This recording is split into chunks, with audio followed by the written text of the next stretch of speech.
அனைவருக்கும் வணக்கம். நான் உங்கள் சாந்தி பேசுறேங்க. இன்றைய பதிவுல நாம என்ன பார்க்க போறோம் அப்படின்னு பார்த்தீங்கன்னா, இன்று தை 2ஆம் வெள்ளி. இந்த ஒரு பூ கிடைத்தால் விட்டு விடாதீர்கள், நீங்கள் கோடீஸ்வரனாவது உறுதினு சொல்லியிருக்கிறேன். அந்த பூக்கள் என்ன, அந்த பூவை வைத்து என்ன செய்ய வேண்டும் அப்படிங்கிறத பத்தி இந்த பதிவுல நாம தெளிவாக பார்க்கலாம். இப்போ பார்த்தீங்கன்னா, நம்மளுக்கு இன்றைய தினம் தை 2வது வெள்ளிக்கிழமை. ஏன் நாம இந்த தை மாதத்துல வரக்கூடிய வெள்ளிக்கிழமைய ரொம்ப சிறப்பான முறையில வழிபாடுகள் செய்யணும்.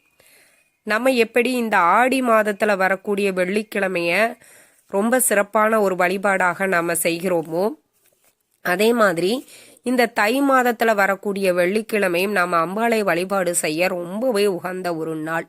இந்த நாள்ல அம்பிகைக்கு பிடித்த இந்த ஒரு பூவை வைத்து நீங்க வழிபட்டால் கண்டிப்பா உங்களுக்கு மகாலட்சுமியினுடைய அருள் பரிபூரணமாக கிடைக்கும். நம்மளுக்கு மகாலட்சுமிக்கு பிடித்த பொருட்கள் நிறைய இருக்குது. அதுல குறிப்பிட்ட சில பொருட்களுக்கு ரொம்ப விசேஷமான சக்திகள் உண்டு. அப்படி நாம அம்பாளுக்கு பிடித்த அந்த பொருளை வைத்து நம்ம வழிபட்டோம் அப்படின்னா அம்பாளினுடைய அருள் நம்மளுக்கு பரிபூர்ணமாக கிடைக்கும். தினமும் வழிபாடு செய்பவர்கள் கூட இந்த வெள்ளிக்கிழமையில மிக சிறப்பான வழிபாடுகளை செய்வாங்க.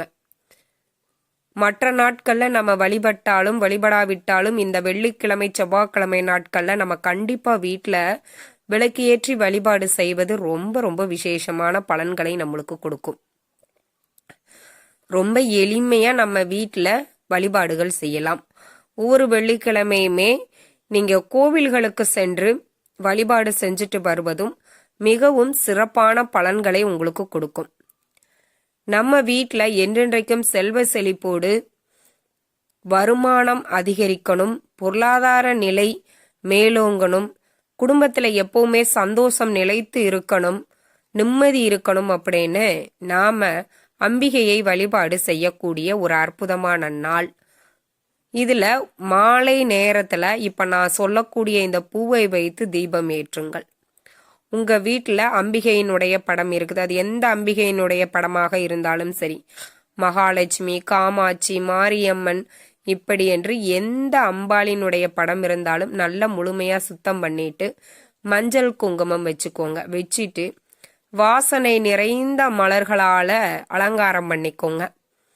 அதற்கப்புறம் பார்த்தீங்கன்னா நான் சொல்லக்கூடிய அதிசக்தி வாய்ந்த இந்த பூவையும் நீங்க வச்சுக்கோங்க. ரொம்ப ரொம்ப விசேஷமான பலன்களை உங்களுக்கு கொடுக்கும். என்ன பூ அப்படின்னு பார்த்தீங்கன்னா மருதாணி பூ. இந்த மருதாணி பூ அப்படிங்கிறது ரொம்ப விசேஷம். பொதுவாக மருதாணி செடியிலேயே மகாலட்சுமி வாசம் செய்வதாக ஐதீகம். அந்த மருதாணி பூ, மருதாணி விதை, மருதாணி இலை இது எல்லாமே பார்த்தீங்கன்னா மகாலட்சுமியின் அம்சம் கொண்டது. இந்த மருதாணி பூவை நீங்க எடுத்து ஒரு பூஜைக்குண்டான தட்டு வச்சு அந்த பூவை மருதாணி பூ அந்த தட்டுக்கு மேல வச்சு அதற்கு மேல ஒரு மண் அகல் விளக்கு வச்சு நெய் ஊத்தி பஞ்சுத்திரி போட்டு இந்த தீபத்தை ஏற்றுங்கள். அதுவும் இன்று மாலை நேரத்துல இந்த தீபத்தை நீங்க ஏற்றி மகாலட்சுமியை வழிபட்டால் கண்டிப்பா உங்க வீட்டுல செல்வ வளம் அப்படிங்கிறது அதிகரிக்கும். நிறைய உங்களுக்கு பூக்கள் கிடைக்குது அப்படின்னா மகாலட்சுமிக்கும் கொஞ்சம் வச்சிருங்க. மருதாணி விதைகள் இருக்குது அப்படின்னா அந்த விதைகளை காய வச்சு பவுடர் பண்ணிக்கோங்க. மிக்சியில போட்டு 1-2 பொடிச்சிட்டீங்க அப்படின்னா நீங்க சாம்பிராணி தூபம் போடுறீங்க பாத்தீங்களா, அப்போ இந்த மருதாணி அந்த விதைகளையும் பவுடர் பண்ணி வச்சு அது மேல போடும்போது அதனுடைய புகை உங்க வீடு முழுவதும் இருக்கும். அப்போ அது உங்க வீடு முழுவதும் அந்த மருதாணி பூவினுடைய அந்த வாசம் இருக்கும் பொழுது கண்டிப்பா அங்க செல்வ வளம் அப்படிங்கிறது அதிகரிக்கும். கண்டிப்பா இதை நீங்க ட்ரை பண்ணி பாருங்க. இது அனுபவபூர்வமான உண்மை. மருதாணி செடி எங்கெல்லாம் இருக்குதோ அங்க மகாலட்சுமி கண்டிப்பா இருப்பாள். அப்ப இந்த மருதாணி செடி இலை, பூ, காய் எல்லாமே நம்ம பயன்படுத்தி கொள்ளலாம். மருதாணி பூவை நீங்க மகாலட்சுமி அம்மைக்கு வச்சுட்டு அதுல தீபம் ஏத்தி வைக்கலாம். எங்களுக்கு பூக்கள் இல்லம்மா, இப்போ மருதாணி பூவெல்லாம் இல்லை, இலைதான் இருக்குது அப்படின்னா மருதாணி இலைகளை பறித்து ஒரு பூஜைக்கு உண்டான தட்டி எடுத்து அந்த மருதாணி இலைகளை மேல வச்சு அதற்கு மேல ஒரு மண் அகல் விளக்கு வச்சு நெய் ஊத்தி பஞ்சுத்திரி போட்டு தீபத்தை ஏத்திக்கோங்க. மறுநாள் வந்து பார்த்தீங்கன்னா காலையில சனிக்கிழமை அந்த மருதாணி பூக்களை வந்து நீங்க மருதாணி இலைய விளக்கேத்துறதுக்கு வச்சிருக்கிறீங்க இல்லைங்களா, அந்த இலைகளை எடுத்து நீங்க அரைச்சு நீங்க உங்க வீட்டுல பெண் குழந்தைகள் இருக்கிறாங்கன்னா அவங்களுக்கு வச்சு விடுங்க. பெண் குழந்தையெல்லாம் இல்லை அப்படிங்கிறவங்க நீங்களே வச்சுக்கலாம், எந்த தவறுமே கிடையாது. இப்படி செய்யும் பொழுதும் மகாலட்சுமியினுடைய அருள் உங்களுக்கு பரிபூரணமாக கிடைக்கும். அதே மாதிரி அந்த மருதாணி விதைகளையும் நீங்க பவுடர் பண்ணி ஒவ்வொரு தினமும் கூட நீங்க சாம்பிராணி தூபம் போடுவது ரொம்ப நல்லது. ஆனா வேலை நிமித்தம் காரணமாக தினமும் எல்லாம் எங்களால முடியாது அப்படிங்கிறவங்க வெள்ளிக்கிழமை செவ்வாய்க்கிழமை நாட்கள்ல இந்த மாதிரி நீங்க மருதாணி விதைகளை வந்து பவுடர் பண்ணி தூபம் போடும்போது நீங்க அதை போடும் பொழுது கண்டிப்பா உங்க வீட்டுல இருக்கக்கூடிய எதிர்மறை ஆற்றல்கள் தீய சக்திகள் அனைத்தும் விரட்டியடிக்கப்படும்.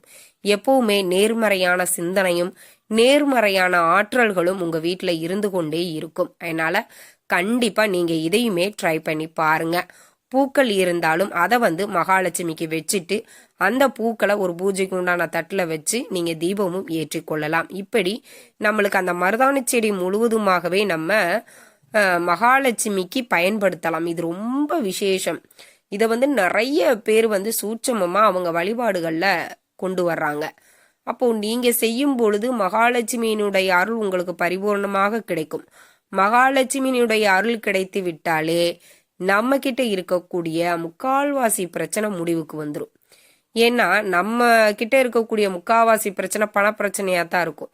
அப்ப மகாலட்சுமி இருக்கக்கூடிய இடத்துல வறுமைகள் தரித்திர நிலைகள் எதுவுமே இருக்காது. கஷ்டங்கள் கவலைகள் அனைத்தையும் விரட்டி அடிக்கக்கூடியவள் மகாலட்சுமி தேவி. அப்போ அப்பேற்பட்ட தேவிக்கு பிடித்த இந்த பூவை நாம அம்பாளுக்கு வைத்து வழிபட்டோம் அப்படின்னா கண்டிப்பா நம்மளுக்கு மகாலட்சுமியினுடைய பேரருள் நம்மளுக்கு கிடைக்கும்.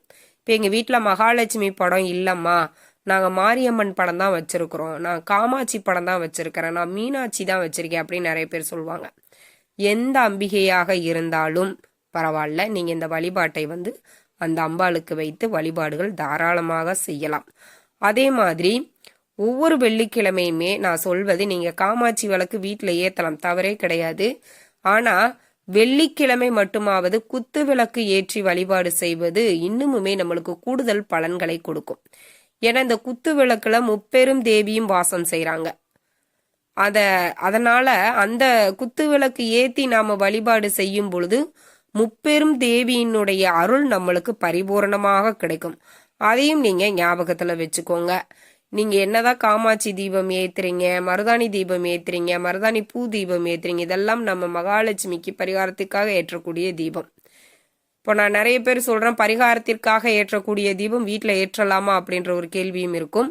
நான் ஒவ்வொரு பதிவுலையும் தனியாமே கொடுக்குறேன், இதை வீட்டுல ஏற்றணும், இதை கோவில்ல ஏற்றணும் அப்படின்னு. இந்த மருதாணி பூ தீபம் மருதாணி இலை தீபம்லாம் தாராளமாக நீங்க வீட்டுல ஏற்றி வழிபாடுகள் செய்யலாம். அதுல எந்த ஒரு தவறுமே கிடையாது. ஏற்றி வழிபாடு செய்யுங்கள். மகாலட்சுமியினுடைய அருளை பரிபூரணமாக பெறுங்கள். இந்த தகவல் உங்களுக்கு ரொம்பவுமே பயனுள்ளதாக இருந்திருக்கும்னு நினைக்கிறேன். வீடியோ பிடிச்சிருந்தா லைக் பண்ணுங்க, ஷேர் பண்ணுங்க, கமெண்ட் பண்ணுங்க. நன்றி, வணக்கம்.